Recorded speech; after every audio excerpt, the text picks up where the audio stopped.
wabarakatuh. Waalaikumsalam. Waalaikumsalam. Bismillahirrahmanirrahim. Alhamdulillahirabbil alamin wa bihi nasta'in ala umuri dunya waddin. Shalatu wassalamu ala asyrafil anbiya'i wal mursalin sayyidina wa maulana Muhammadin wa ala alihi wa sahbihi ajma'in. Rabbi shrah li sadri wa yassir li amri wahlul 'uqdatam min lisani yafqahu qawli, amma ba'du. Baik, perkuliahan kita hari ini kita buka bersama-sama dengan membaca lafaz basmalah. Bismillahirrahmanirrahim. Oke, baik. Ini kita kembali masuk pada mata kuliah Ahkam 2 yang kali ini sudah memasuki pertemuan keempat. Ya, pertemuan keempat. Yang kali ini kita akan membahas materi kedua. Kemarin sudah sudah setoran hafalan ya. Dan berdasarkan catatan dari saya, hampir semuanya sudah setoran kecuali, nah ini saya kasih tahu ini, kecuali 2 orang, yaitu atas nama Muhammad Arif Mulyawan dan Saudari Fadilah Ihsan. Ada nggak sini Arif Mulyawan? Ada nggak? Arif Mulyawan ada nggak? Nggak ada. Ini kok yang masuk cuma sedikit ya. Yang lain pada kemana ini? Coba. Ada yang bisa jawab nih. Yang lain kemana nggak masuk ini? Nah, kosmanya siapa ini kosmanya? Riko Pak, kosmanya. Siapa kosmanya? Muhammad Riko Aldiansa. Riko Aldiansa. Iya Pak. Mana Riko? Riko. Coba Riko diaktifkan videonya. Mana Riko? Mana Riko? Riko mana Riko? Saya Pak, hadir. Mana? Saya Pak. Bentar. Saya cek dulu mana Riko. Oh ini, Riko. Oke, Iya, Pak. mana Riko? Riko, kenapa kok teman-temannya banyak yang tidak masuk nih? Belum pada tahu kayaknya Pak, ada di Classroom belum pada nongol notifnya Pak. Ini saya coba chat di grup Pak. Saya kan sudah kirim sejak hari Minggu itu. Iya Pak. Ini. Kok baru 21 orang ini yang gabung? 9 orang yang lain kemana ini? Sudah oke, baik. Ya, cukuplah. Oke. Coba, tidak ada ya? Arif Mulyawan ada, Arif Mulyawan. Tidak ada. Oke. Terus Fadilah Ihsan, mana Fadilah Ihsan? Perempuan ini ya, Fadilah Ihsan. Hadir di samping saya dia. Lagi coba masuk Pak. Siapa? Fadilah Iksan lagi coba masuk. Kuotanya lagi nyalain wifi dulu, nyambungin ke wifi. Hadir Pak, Fadilah Pak. Mana Fadilah? Fadilah. Oh, laki-laki Fadilah itu. Oh, Iya Pak. Sinyalnya jelek Pak. Sinyal kampus kok jelek gimana sih? Baru masuk Pak. Baru masuk Ya, PV kampus. Keren setorannya belum selesai karena apa kamu, Fadilah? Kemarin emang ini Pak, saya megang HP itu kuota nggak ada sama sekali. Enggak, saya nanya, kenapa kemarin kamu belum setoran? Nggak ada kuota, Pak. Nggak ada kuota. Nggak ada kuota. Kamu kan bisa ke kampus. Kamu rumahnya mana, Fadilah? Saya sekarang tinggal di Pakupatan, Kenapa asli nggak ke Bogor. kampus? Kan kampus bisa free wifi.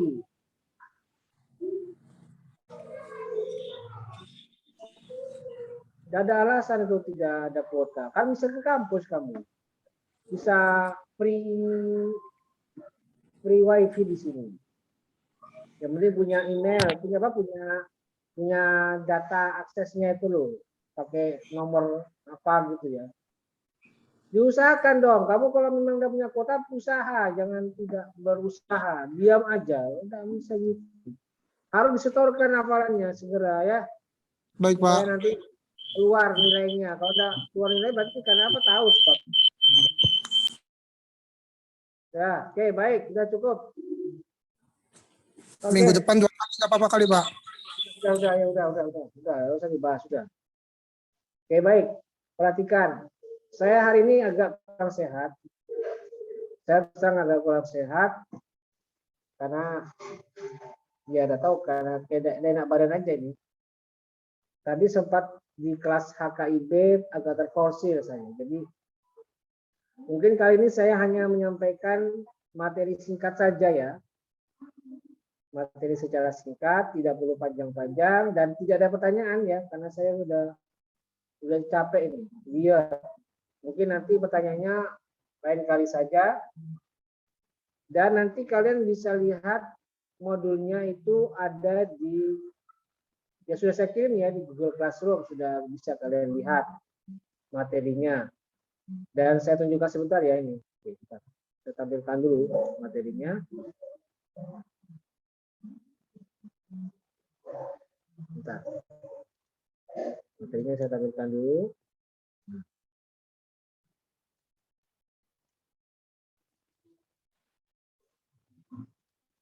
Ini dia ya. Nah, ini dia. Jadi materi kita tentang hadis-hadis Nabi Muhammad SAW yang terkait dengan konsep kafa'ah. Apa itu konsep kafa'ah? Pengertian kafa'ah itu adalah al-mumasalatu bainaz zaujaini daf'an lil 'ari fi umurin makhsusatin. Jadi kafa'ah itu adalah persamaan di antara suami dan istri. Keserupaan, kesederajatan, kemiripan, kesesuaian. Jadi antara suami dan istri itu diharapkan ada kesamaan, sama-sama. Dengan tujuan agar menghindari aib. Apa aibnya ya? Mungkin ada omongan orang, kok si A dapat si B ya? Kan tidak pantas. Harusnya A dapat si C, malah dapat si B. Gimana itu? Nah, untuk menghindari omongan, menghindari aib, maka Islam menganjurkan penuhilah unsur kafa'ah atau kesamaan. Nah, kafa'ah itu apa? Ya, kesamaan dalam hal pendidikan, kesamaan dalam hal status sosial, kesamaan dalam hal-hal lain ya yang bersifat pandangan orang. Dan itu diperlukan supaya semua atau kedua suami istri itu merasa nyaman dengan kesamaan itu. Dan itu bisa menjadi aib kalau tidak sama ya. Bagi masyarakat akan menjadi aib, akan menjadi gunjingan, akan menjadi perbincangan, akan menjadi gosip, akan menjadi isu yang dipancing terus-menerus jika di antara suami dan istri itu tidak ada kesamaan. Karena itu perlu adanya konsep kafa'ah. Nah, mungkin saya tidak bisa jelaskan, silakan kalian baca sendiri. 3 hadis ini saya jelaskan singkat saja ya.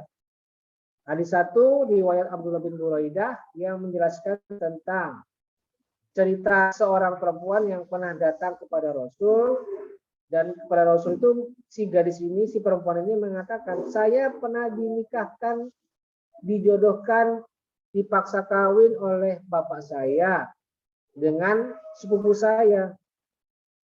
Sebenarnya saya tidak suka dengan cara perjodohan itu karena ada niat dari bapak saya untuk menaikkan martabat bapak saya. Saya tidak protes. Saya menerima pernikahan ini. Cuman saya ingin menyampaikan kepada orang lain, ya Rasulullah, kata si gadis ini, si perempuan ini. Saya menerima masalah dijodohkan. Tetapi saya ingin semua perempuan tahu bahwa persoalan perkawinan itu bukan hanya ada di tangan orang tua saja. Tetapi perempuan atau anak itu punya hak untuk ditanyakan, punya hak untuk memutuskan, punya hak untuk menentukan masa depannya. Sebab yang menikah kan anak, orang tua hanya menyampaikan. Jadi baik, wajar Bapak orang tua menyodorkan pilihannya. Tetapi tanyakan sebaiknya tanyakan dulu kepada anaknya, apakah mau dengan pilihan Bapak atau tidak. Kalau mau, ayo kita lanjutkan ke khutbah dan akad. Tapi kalau tidak, ya sudah, jangan dipaksakan. Nah, ini hadis yang menjelaskan tentang jangan ada ada paksaan dari orang tua kepada anaknya untuk menyukai pilihan orang tua. Nah, itu konsep kafahnya di situ ya. Jadi hak ada juga di tangan perempuan. Apakah dia cocok atau tidak? Apakah dia sekufu atau tidak dengan perempuan? Maka tanyakanlah kepada perempuan. Itu hadis yang pertama. Lalu hadis kedua, hadis riwayat Aisyah yang menyatakan bahwa seorang mantan budak itu ternyata boleh menikah dengan perempuan yang merdeka sejak lahir. Boleh. Tidak ada perbedaan di antara siapa dia, apakah dia mantan budak atau tidak. Semua punya hak yang sama. Seperti kasus yang pernah disampaikan oleh Aisyah ketika Abu Huzaifah ini adalah sahabat Nabi yang pernah ikut menemani Nabi dalam perang Badar. Nah, Abu Huzaifah ini pernah mengangkat salin seorang anak dan kemudian ternyata salin ini adalah bekas budak yang pernah dibebaskan, pernah ditebus oleh perempuan Ansor ketika masa jahiliyah dulu. Pernah ditebus sama perempuan Ansor dia. Ini Salim. Dan Salim meskipun dia mantan budak, toh akhirnya oleh Abu Huzaifah Salim ini dinikahkan dengan anak saudaranya. Saudaranya Abu Huzaifah yang bernama Al-Walid. Dan menikahlah mereka.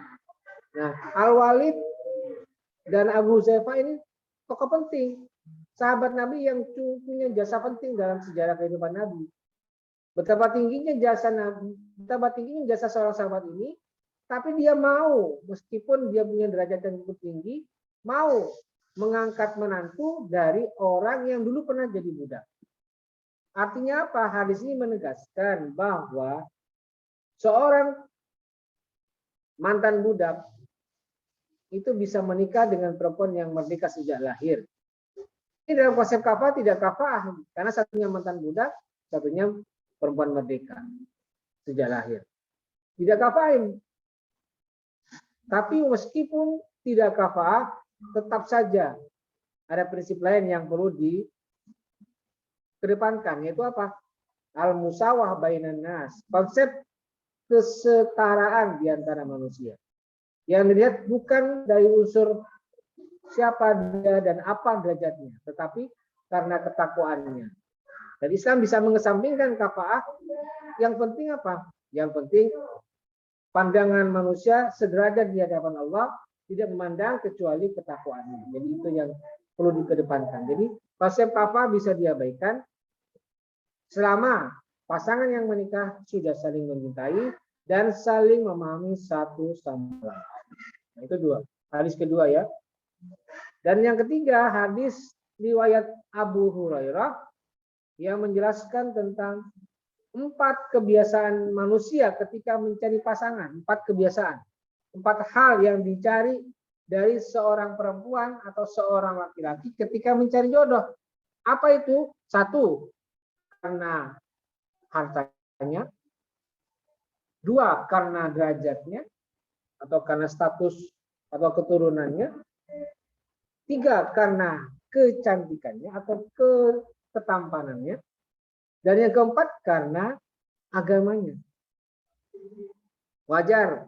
Misalnya ada kalian yang punya prinsip, saya nanti kalau mau cari istri atau cari suami itu yang kaya. Wajar itu.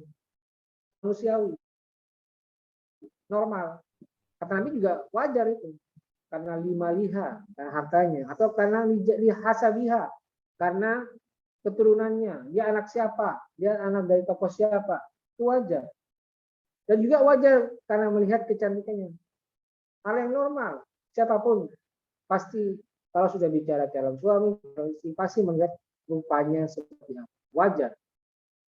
Dan yang tidak kalah pentingnya adalah lihat agamanya, lihat akhlaknya, lihat kebaikan dan kesolehannya. Nah, kata Nabi, pilihlah yang karena agamanya. Fadfar bidzatid dini, pilihlah karena agamanya. Taribat yadakan. Karena kalau tidak demikian, maka engkau akan rugi. Engkau akan celaka, engkau akan lalai, engkau akan susah. Jadi apa artinya? Nabi menganjurkan, pilihlah karena faktor agamanya. Pilihlah karena kebaikan dan akhlak yang mulia. Karena akhlak yang mulia ini bisa memberikan semuanya pada akhirnya. Kata orang, inner beauty-nya akan muncul. Gitu ya.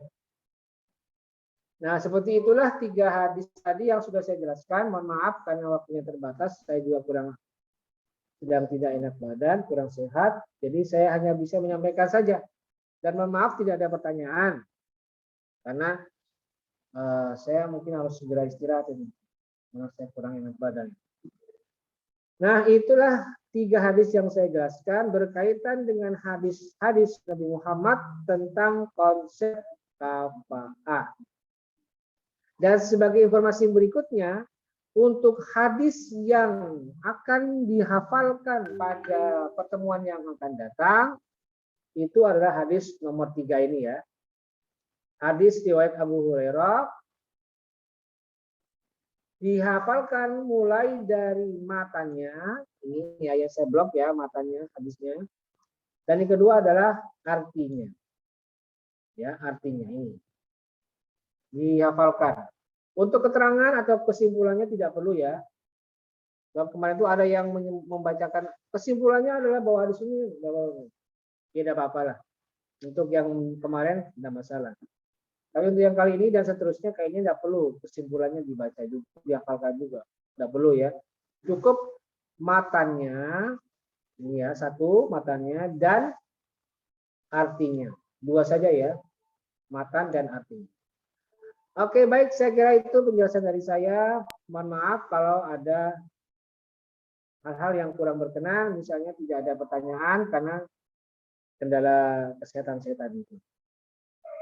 Jika mungkin ada yang mau ditanyakan, silakan kalian bisa tanyakan melalui kolom komentar yang ada di Google Classroom atau yang ada di di